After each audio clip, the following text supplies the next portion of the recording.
Hi everyone. Ngasidi akoy dinner charaga ko mapanda thore ngahaktang angangsing sanahange haidana ichani sanari dagi mafamje yam chawbane moi walking chatpa dagi angangsing laaga sanaba gari parking tawba loi yabane sise laigase yam phajana thabane moi pot semaga decoration joiba dagi yengbadasu phajaba do laije moje hekna deko dum phajana dum tharaga thamme hekpa khotpa taw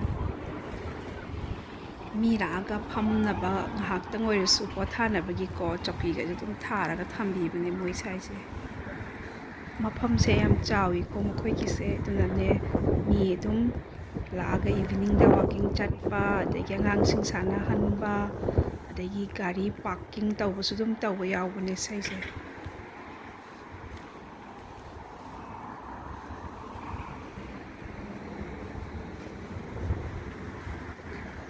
famnabagase phajana ne tharaga thambane ngahaktang mi laachu wana walking chatlochu natraga angangsing laachu pothajanaba haidana smaina tharaga dum thammi ko mokoise yam phaiye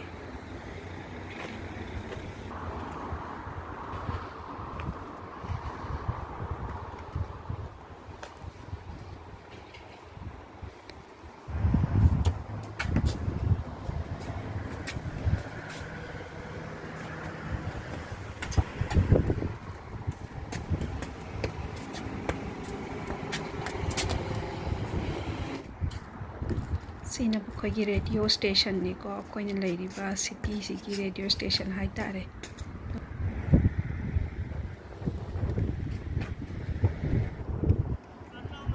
janupana bon sanaminne se haitana ngaha amu sanaminare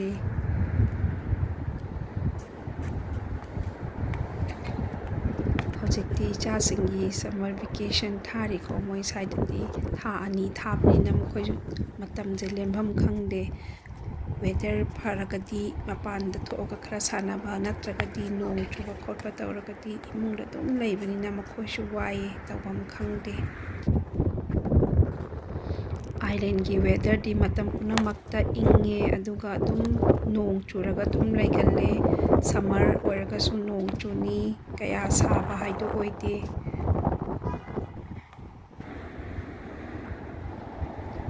atiyaje nong mayam among mongchale tawrise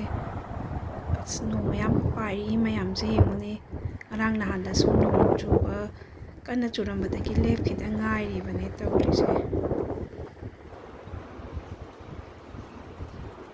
nong chudore haidana yumda hannaba tawriye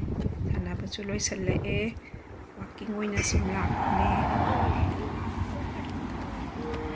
moi lambi ga se yam naliko moi plastic che chang kari kara mat lambi de thada raga su do moi to na senge maintenance yam le moi ki di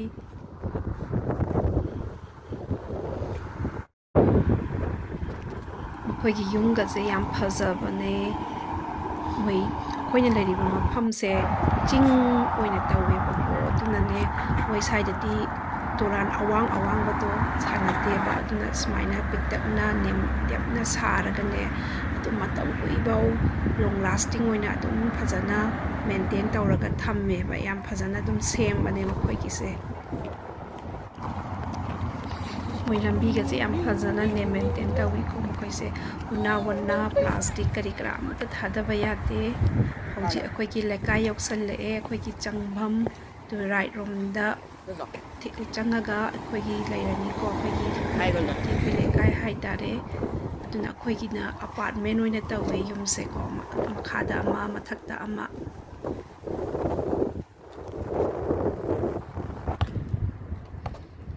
chanupaje mamanabi sing khara amuk saida thengnare duga sanaraga laithokre yumda changase aiba bo ngahak sanangi kena ngairiye hojikse akoigi local timing se ko numingdang gi pung mapan helabane ba adubu mamdri bane ba angangsing sanaba walking chatpa dum thorak nari ko karigino di hoje island da summer oibanina daylight saving oeba aduna nungdangi pung 10 makhai adai da mamgani ba ꯑꯉꯥꯡꯁꯤꯡ ꯁꯥꯟꯅꯕꯁꯨ ꯂꯣꯏꯔꯦ ꯑꯗꯨꯅ ꯑꯩꯈꯣꯏ ꯌꯨꯝꯗ ꯆꯪꯉꯒꯦ ꯕꯥꯏ ꯃꯌꯥꯝ ꯃꯊꯪꯗ ꯑꯃꯨꯛ ꯊꯦꯡꯅꯔꯁꯤ